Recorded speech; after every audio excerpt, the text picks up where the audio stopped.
Fertility Week webinar. For those of you who don't know, Fertility Week is hosted by Fertility New Zealand. We are a registered charity and we exist to hold the hand of Kiwis who are wanting to build whānau. We provide information, support and advocacy. You can read about that on our website.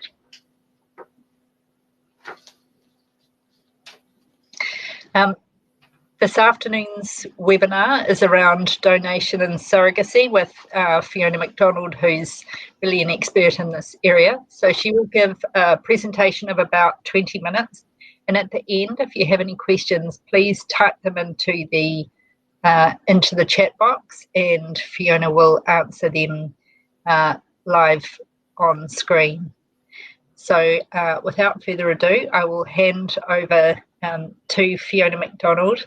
And yes, thank you, Fiona. You're welcome. Thanks, Nicola. Hi, everybody, and thank you for joining in the webinar today.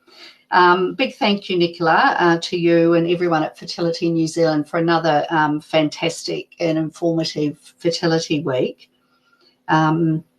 Whānau in New Zealand is built in many different ways, and today, as you mentioned, Nicola will be covering a bit of an overview of donation and surrogacy. However, there are many nuances and details that we won't have time to cover today. I hope there will be something that each of you can take away from today that will be helpful. But please do follow up with Fertility New Zealand or your fertility clinic for more information.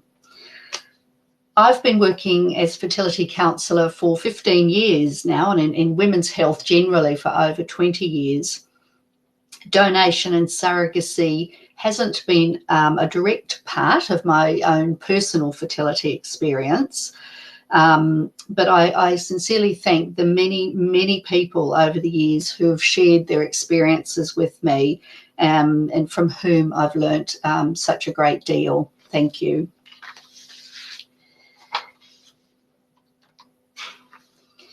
First of all, I wanted to touch on some of the emotional considerations in third-party reproduction. And I put that term in, third-party reproduction, because that is something that you'll hear in the clinics and you'll see in the literature that covers all donation and surrogacy situations. I believe that needing to include third parties to build a family does add extra challenges to dreams and expectations. It is very difficult, I think, for many people to accept needing basically the goodwill of someone else or others, maybe more than one person, to help achieve their dream of building a family. And Andy Leggett talked last week in her webinar too about some of the most difficult aspects of going through fertility uncertainty, and some of what Andy talked about was that sense of loss of control and loss of privacy that many people find really, really difficult, understandably, to deal with. And I believe that needing to consider and take on the help from others to help achieve building a family really adds further layers to what many people need to come to terms with and work through. It is really important to take the time to process the emotions involved in needing to have a donor or a surrogate, or maybe both, help to build your family. And it will be really different for everybody what those emotions are and what the losses are you feel you need to come to terms with. But I think one of the most common losses is for a person who perhaps can't use their own eggs, for example, grieving that loss, or if it's a woman who can't carry a pregnancy, also just grieving not being able to have that own experience yourself. So it is really important to acknowledge those emotions and to know that they're really normal, and there are likely to be things even long term that will trigger those emotions for you. There are options that for family building that we'll talk about today, and certainly they're some of the most common options that your fertility clinic will talk to you about. And again, I think it's really important just to take some time to gather really good, accurate information, and then make the decisions that you feel are right for you or you and your partner if you're in a relationship. It's nothing to do with fertility is ever a one-size-fits-all. So please do, just go with what feels right for you at the end of the day. And I often talk to people about not expecting themselves to feel 100% sure of their decision, but if you feel that you're as comfortable as possible and pretty sure that whatever you're deciding to do is right for you, then chances are you'll make that work. And of course, the right decision for you or you and your partner might be not to pursue any of the options such as we're going to talk about today, and that's okay as well. Many people I talk to, particularly when we have early conversations, when they're considering using a donor or a surrogate, and when that's been recommended by their fertility specialist as the most appropriate options medically, many people will talk to me about the concern about whether they may bond with a child and whether a child will bond with them and recognise them as their mother or their father, whatever the case may be. So again, I think it's really important to be open and acknowledge those feelings, and to have a chance to talk through with a counsellor and with other key people in your lives all of those fears and concerns. And I guess to think too about ways, what being a parent means to you. Not for a moment to suggest that having a genetic link isn't a good thing where it's possible or a nice thing or an important thing, but just thinking about all the other things that will make you a parent to that child. And in surrogacy, for example, I think it's usually really, really important for the intended parents to have as much involvement as possible, really, particularly around antenatal appointments and being part of that process. People will often also be really worried, particularly early on in the process of considering donation or surrogacy, about what are the outcomes for children? Are children okay? If a donor's helped to bring them into the world or a surrogate. And again, these are really normal fears and concerns that usually do largely melt away once hopefully you get to that stage where you have that healthy, happy baby in your arms. But please do access good resources to read. Your counsellors at the clinics or Fertility New Zealand can advise where to look for really good, accurate information. And please also talk to other people who have, already been through the journey and maybe have already talked to their own children about their donor conception or surrogacy conception. And we'll talk a little bit more later on about how you can link up with other parents. Managing ongoing relationships with donors and surrogates is also something that people are often quite worried about, particularly early on. And again, this is very understandable. I think that in all third-party relationships, there will be some speed humps, hopefully, if everyone's been thought about the implications and made good decisions for them early on and feel confident in their decisions, then they'll only be minor sort of hiccups that might happen from time to time in communication or something like that. Most people actually say to me that, particularly if it's a known donor, and of course surrogates have to be known, that those relationships with their donor or their surrogate actually just go from strength to strength over time, and that it makes those relationships that were already existing even closer than ever. Other considerations when thinking about using a donor or when a surrogate has been, it's been recommended to consider surrogacy, and I've already touched on this very briefly, is just accessing information.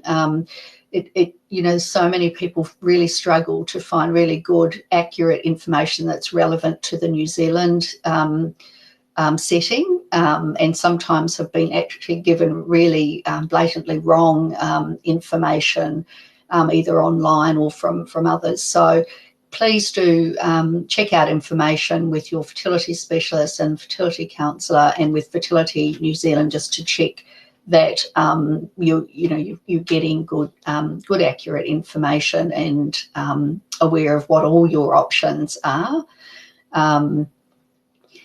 Other considerations include decisions about who to use as a donor. Sometimes people, when I'm talking with them, will be very open to using either a donor that they know, so someone from their network of family or friends, or maybe using a donor that has is a clinic recruited donor, so someone that they don't know. And sometimes people, really feel strongly that it would only be a donor that they know that they could feel comfortable with, or perhaps only a donor that they don't know directly that they can feel comfortable with. And sometimes people are considering perhaps looking overseas for donors or surrogates. So again, please make sure that, through your clinic and through Fertility New Zealand, you gather all the information that you need and have lots of conversations around those issues so that you can make the decisions that feel right for you.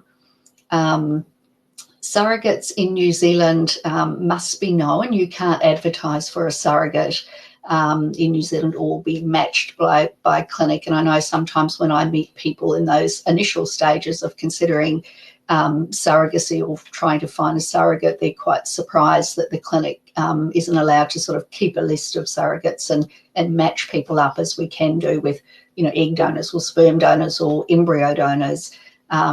So that can provide a challenge for people. But again, we can provide lots of support through counselling about perhaps how to go about having conversations with people that might open up opportunities to find a surrogate or a donor. Financial costs are also certainly not the least a worry for many people. Even if you have eligibility for public funding, it may not cover all the costs involved with using a donor or a surrogate. So that can also be prohibitive for people.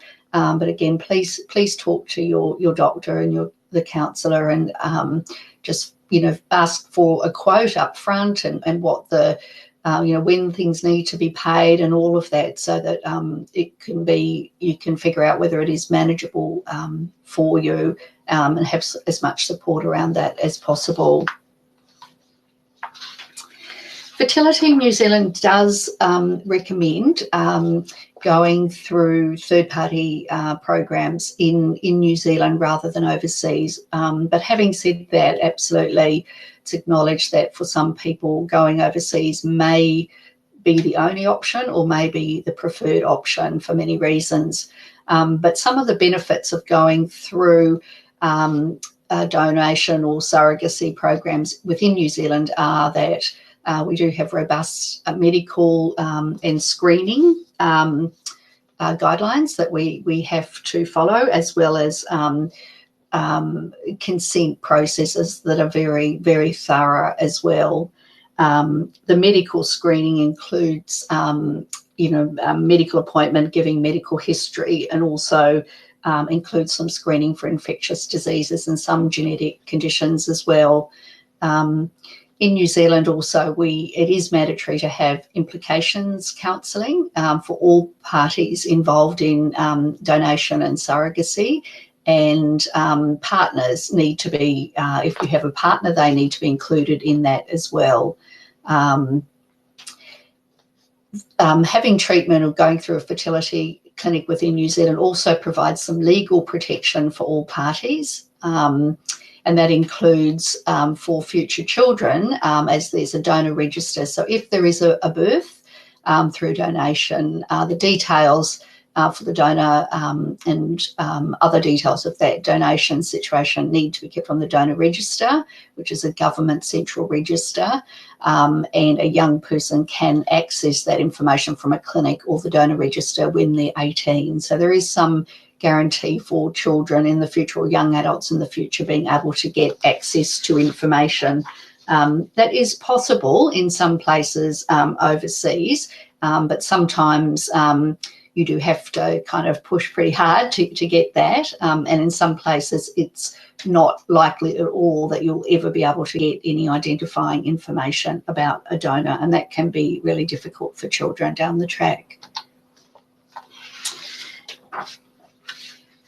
Some donation situations and all surrogacy and embryo donation situations in New Zealand will require a case-by-case application to the Ethics Committee on Assisted Reproductive Technology, and that's a committee which is part of the Ministry of Health.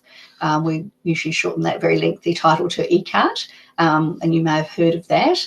And you can certainly have a look on ECAT website at all their guidelines and application forms and who's on the actual committee as well. With surrogacy, there is technically one surrogacy scenario that doesn't need to go to ECAT, but all the clinics in New Zealand at the moment will send all surrogacies in to ECAT for approval. And as I say, all embryo donations have to, whether it's a known donation or not, have to go to ECAT for approval. If you're using donor egg in conjunction with donor sperm, certainly you can do that in New Zealand. That also requires ECAT approval, and some, as I say, some within family donations. So sisters donating eggs to each other or cousins donating eggs to each other doesn't need ECAT approval. For men, brothers donating sperm to each other or cousins donating sperm to each other doesn't require ECAT approval either. But any other family relationships, whether it's by blood or marriage or adoption or whatever, or through the broader whānau, will require an ECAT application.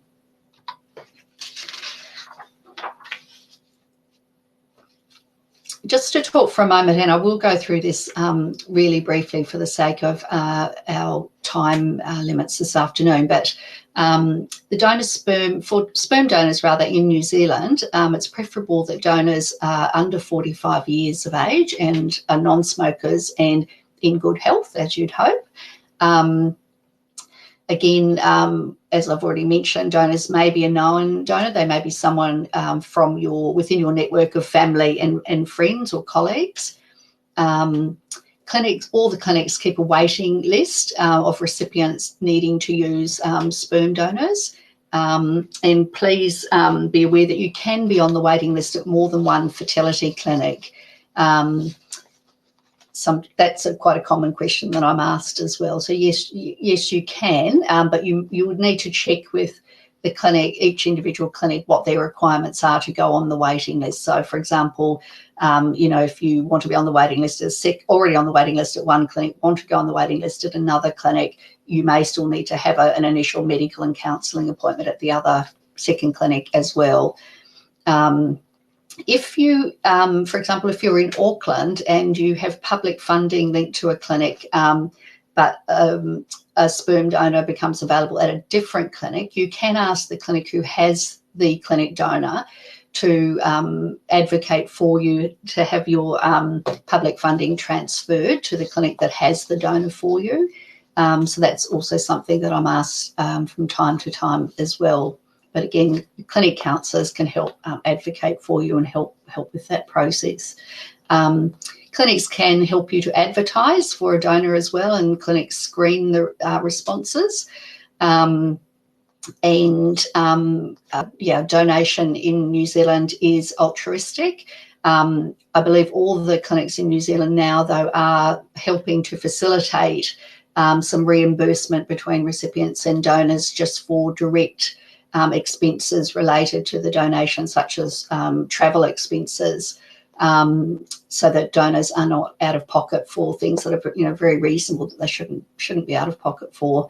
There is a limit in New Zealand, the clinics have set a limit at the moment of 5 families can be created per donor.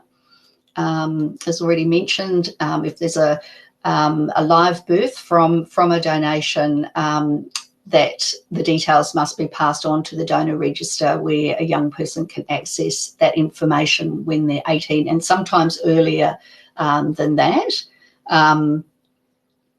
The treatment options with donor sperm include insemination with donor sperm or IVF ICSI using donor sperm, and again, could also be donor sperm used in conjunction with donor eggs.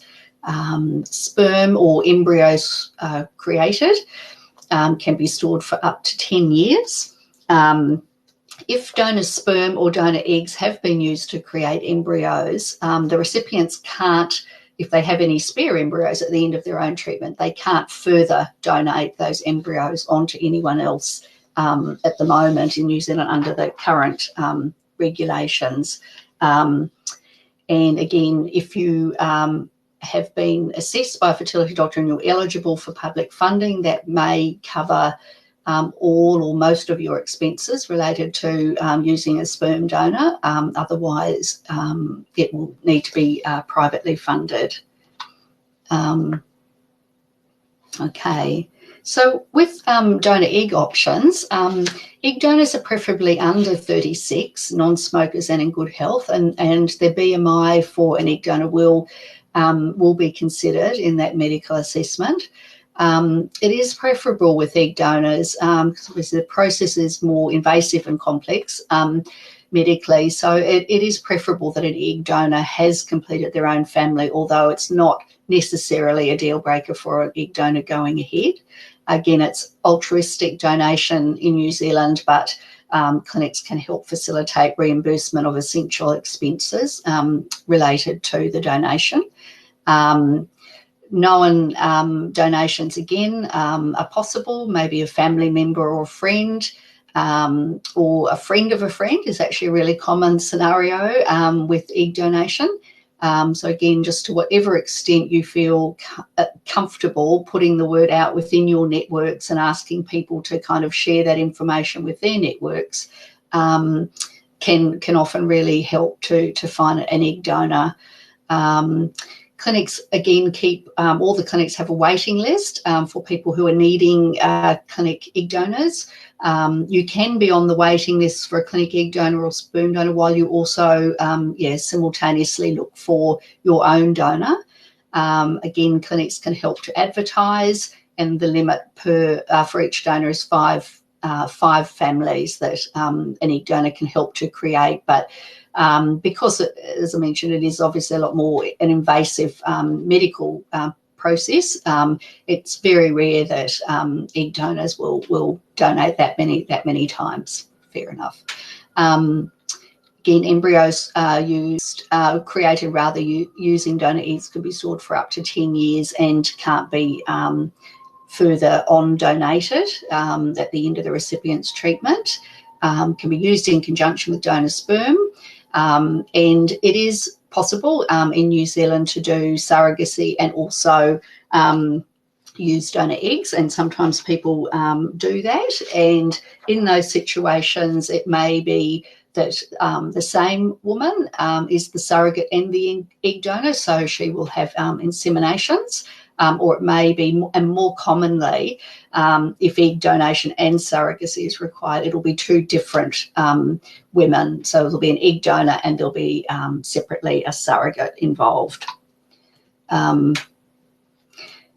Embryo donation is becoming more well known in New Zealand, and many people consider donating embryos once they have completed their own fertility treatment, and if they have some embryos left over or surplus embryos, the embryos must have been created using the donor couple's own eggs and sperm. So again, if they've been donated eggs or sperm used to create the embryos, they can't be further donated. And when I'm talking to couples about who are considering donating the surplus embryos, they're for altruistic reasons that they have in mind. They're often very mindful of the fact of just how much heartache went into creating those embryos, so they don't want to just dispose of them and waste them, is often what people will say to me. And again, they're very have a lot of empathy for those who are still going through infertility and struggling to complete their family. So they often, donor couples just really want to help someone else as well.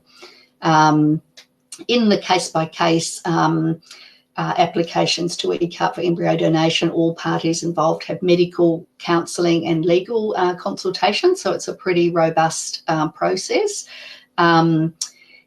Clinics will have recipient waiting lists for donated embryos, and donors get to have a look at a profile of potential recipients, and then if the recipients are selected, the recipients then get to look at a profile for the donors, and then the clinic will organise a meeting if everyone's happy to proceed to meeting.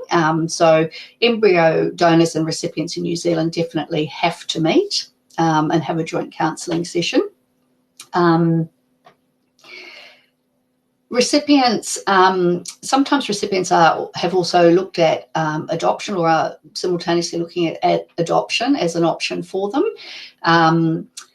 But in situations where a recipient woman is still medically able to carry a pregnancy, embryo donation is becoming an option that many people do consider. And one of the main reasons people talk to me about for considering embryo donation, perhaps versus adoption, is if they can carry a pregnancy, is just having that experience of carrying the pregnancy and giving birth, and the potential for that early bonding with a child through that experience. Really important when thinking about embryo donation and considering it either as a donor or recipient, to think fully about the fact that if there is a birth from the donated embryos, then the children in the donor family and the recipient family will be full genetic siblings. And it would be encouraged that there would be some, not only openness, but perhaps some level of ongoing contact and sharing of information between the parties for the sake of the children primarily. And that's all fully explored in the counselling. Births from donated embryos are also recorded on the Central Donor Register. Surrogates, I've already mentioned, I think, that must be known, so you can't advertise for a surrogate in New Zealand. Surrogates need to be healthy, preferably finish their own family, and have, I guess you'd say, a low risk of carrying another pregnancy. Sometimes people will ask, is it mandatory that a surrogate has finished their own family? So no, it's not mandatory as such, but it is recommended. But there certainly are some situations where surrogates who haven't finished their own family have been assessed to be suitable by the ECAT, or have had applications approved to go ahead by ECAT. Surrogacy is again altruistic in New Zealand, and surrogates can't be paid, although again any direct expenses related to the surrogacy can be reimbursed. And intended parents must use the gametes, so either the egg or the sperm of one of the partners. So you can't use under current government policy in New Zealand, you can't use, for example, a donated embryo and a surrogate. Some of these policies are actually currently under review, but it's really impossible to say whether the policies will change, and if so, when. Intended parents do have to go through the process of adopting a resultant child, and I believe from many of the intended parents I speak to, that's that's one of the hardest parts of going through this process for them, is having to formally adopt their own child.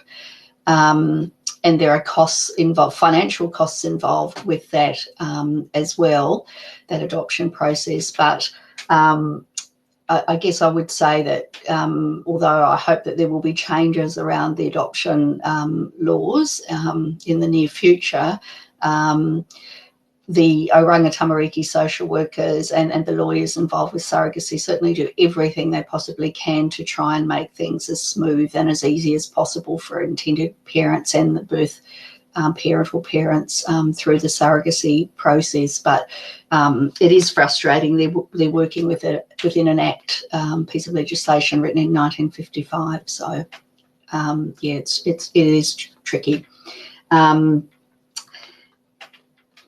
Navigating relationships is also something that we talk a lot about in the counselling. So we explore with you lots of what ifs, this happens or that happens, and how communication might work, particularly to work through any issues that come up that anyone involved is not comfortable with or is worried about. And there are many, many rewards, though. As I mentioned earlier, many people say that, you know, their relationship with their surrogate is stronger than ever at the end of the journey, and that, you know, they've developed such a strong friendship and bond. Financial costs, again, are a consideration, and I fear a deterrent or prohibitive for many people pursuing surrogacy. You know, there's the cost of the ethics applications are not covered by public funding. So even if you're entitled to public funding for your treatment side of things, it doesn't cover the cost of the ethics application, unfortunately. So clinics will be able to give you a quote for that cost, and it doesn't cover also the legal fees involved in surrogacy. So yeah, as I say, that's usually several $1,000s in total. Even if you do, as I say, have public funding to cover the treatment side of things. So that is a concern, and hopefully there'll be more public funding available at some point in the future to help with that. Of course, the outcomes for children is something that I talk to people about a lot, and that people are often, you know, needing reassurance about. And I'd have to say that overwhelmingly, you know, from the research we have and from the young people, the young adults that I speak to now who have been donor conceived, and the children I meet who have come into the world with the help of a surrogate, they're doing really well. They're doing really well. And the key is certainly that children know from a very, very young age, and that the parent or parents can share with them as they are able to understand more. They can elaborate more on the child's story of how they came into the world. And, you know, that parent or parents are open to children asking questions, and maybe even seeking more information through the clinic or through the donor register as they get older. People will often talk to me about the fact that, you know, that maybe 4 or 5 is, you know, too young. A child can't understand at that age. But, you know, children are amazing, what they actually can understand, and they're amazing in terms of the clarity they have too. And so I find that children are usually really clear, even if they know their donor or their surrogate, they're really clear about who their parent or parents are, and who the donor is or who the surrogate is, and, you know, how that fits into their world and their story. So look, there are lots of wonderful books to use as tools, even with really young children, sort of 3 upwards really, to help explain donation and surrogacy and different family formations.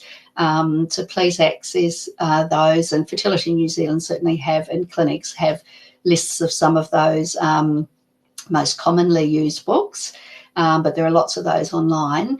And the Surrogacy Donor Conception and Surrogacy Network, which we'll talk about in a moment, is another great source of support and resources around telling children. fertility counsellors in the clinics can also help, you know, long term in terms of linking people up. We call it donor linking, so it might be recipients wanting to link up with each other, or recipients wanting to pass on information to donors, or young, you know, donor conceived adults wanting to get in touch with their donors or get more information. So whatever the situation might be, fertility counsellors can help to facilitate those contacts and sharing of information. So, as I mentioned before, Fertility New Zealand has just really recently launched the Donor Conception and Surrogacy Network, and this is a really exciting initiative which I and everyone in Fertility New Zealand hopes will really fill a void and be able to be a place where people can go, whether it's in the very early stages of considering perhaps using a donor or a surrogate, to you know, helping provide information and support around how to find a donor or a surrogate, how to talk further down the track, how to you know, talk to children about their story of how they came into the world.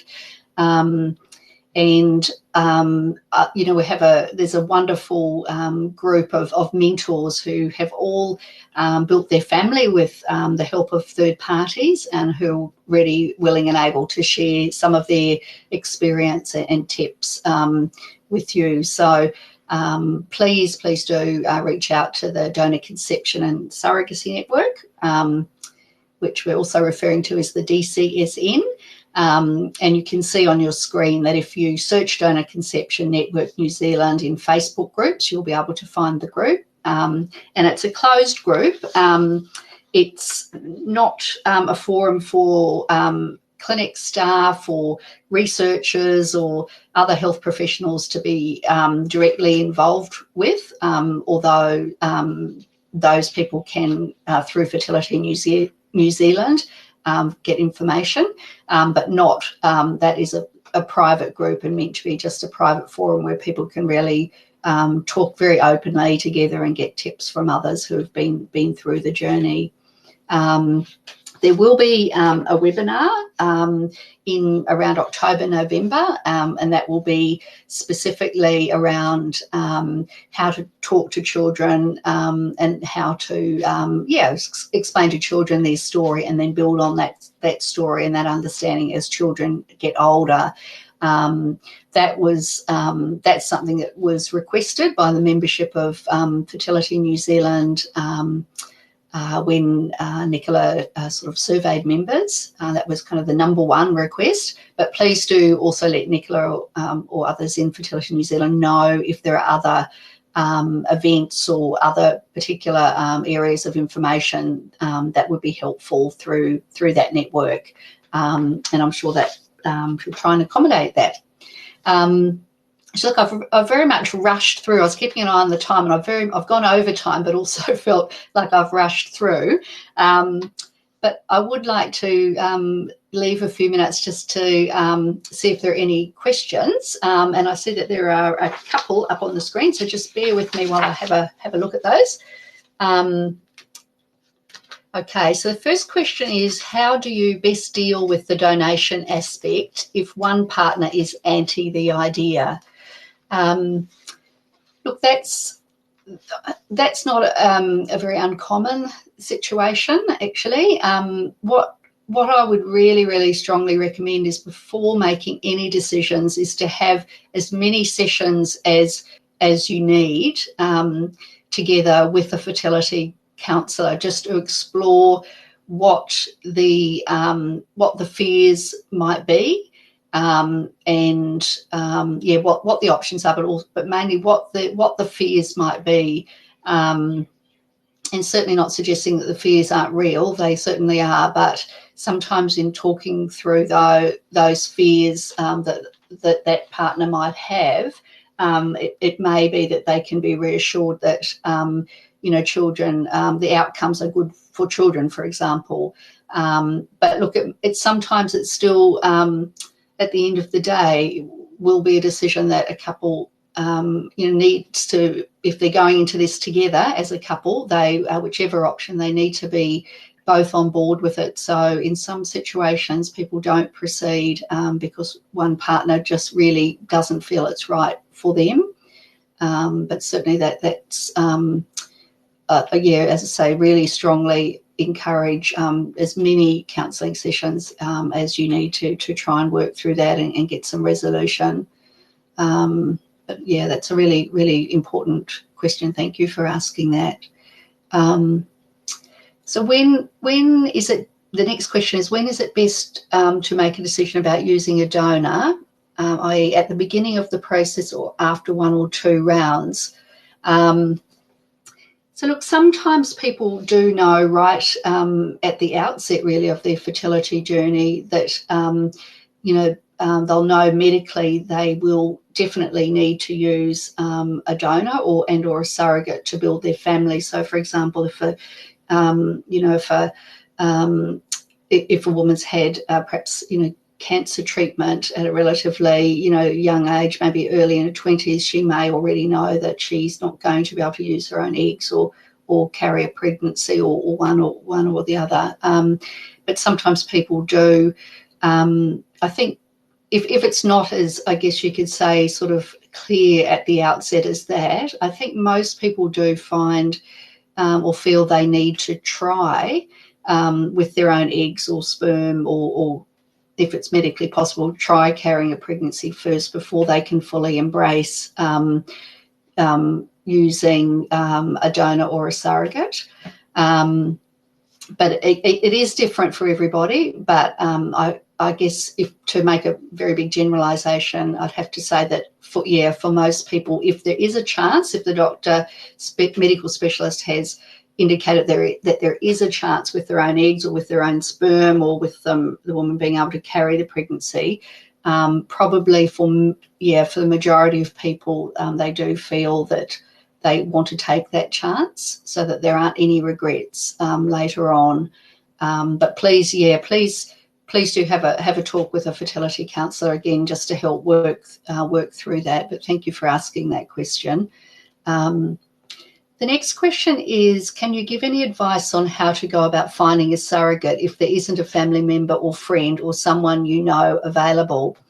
Yeah, that's a great question, and thank you for asking that, because that's one of the questions I'm asked regularly, and it's really, really hard. So, I mean, if there isn't anyone, maybe you've tried, or maybe for other reasons you just don't, you're feeling fairly sure there's no one within your own network.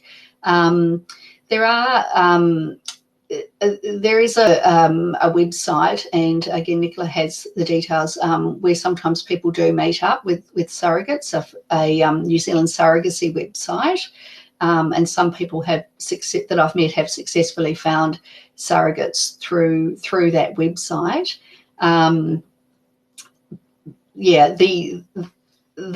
I guess that sometimes even if there's no one in your direct network, again, if you can find some level of comfort with kind of putting the word out there, it's often is an acquaintance of someone you know, or a family member, or who's maybe been thinking about being a surrogate, but hasn't maybe known anyone who needs a surrogate. So it's often someone who's connected rather than perhaps the direct family member or friend. So that is the best chance for finding a surrogate. But otherwise, as I say, there is these New Zealand surrogacy website and forum, which I do know some people who've successfully found really wonderful surrogates through that forum as well. But, fertility clinic counsellors, we can certainly talk with you about how to go about those conversations and kind of figuring out, what level of comfort you may be able to have in terms of putting the word out there about the need for a donor or a surrogate. So I hope that may be helpful in answering your question. The next question is, what's the best option to find out the cost for surrogacy, doing it privately? Where do we go? So look, the best option I'd suggest would be to contact contact a fertility clinic. And I would speak to one of the counsellors in the fertility clinic and ask them to put you in touch with or help you to organise getting a quote. So all the clinics can provide you with a quote for any of the treatment options that we've talked about today. But a counsellor is often a good sort of first contact person within the clinic to guide you as to who you need to speak to, or they may be able to get your details and make that request on your behalf. So yeah, that would be my suggestion, is to go directly to either your closest fertility clinic or whichever fertility clinic you choose, and request a quote for private surrogacy treatment. Yeah, thank you for asking that question as well. I was just going to come back to the question about finding a surrogate, and again, I think one of the benefits that I often find when I'm talking with people is if they come in to have an initial discussion about how, with me as a fertility counsellor, about how to find a surrogate, through getting some initial information and talking through, okay, well, what would you hope, what kind of person would you hope the surrogate to be, and just exploring who is in the family and friend network. Sometimes there may actually be someone there who kind of does, fit the bill, and who you may feel comfortable to approach. So yeah, and I'm not suggesting you haven't tried, but sometimes I think just talking it through with a fertility counsellor can maybe add some new perspectives and get some new ideas on, perhaps how to approach finding a surrogate. Yeah. Thank you. Were there any other questions? I hopefully have addressed all the ones I can see on the screen anyway, Nicola. I hope I haven't missed any. Yeah, I think that's it, Fiona. That was okay. Incredibly helpful. So thank you. Just before we shoot off, there is another webinar this evening at 8 p.m. It's Navigating Fertility Treatment with Dr. Olivia Stewart. And then tomorrow night, self-care during infertility with Joy Ellis. And that's self-care is really important no matter what stage you're at of your journey or what's happening. So, somebody said thank you. Thank you. So thank you very much, Fiona. That was a really informative session. And thank you, everybody, for taking time out of your lovely sunny day to learn about donation and surrogacy. Best of luck, and thank you, everyone, and especially Fiona. Thank you. Thanks, everybody. Take care. Bye. Thank you. Bye-bye.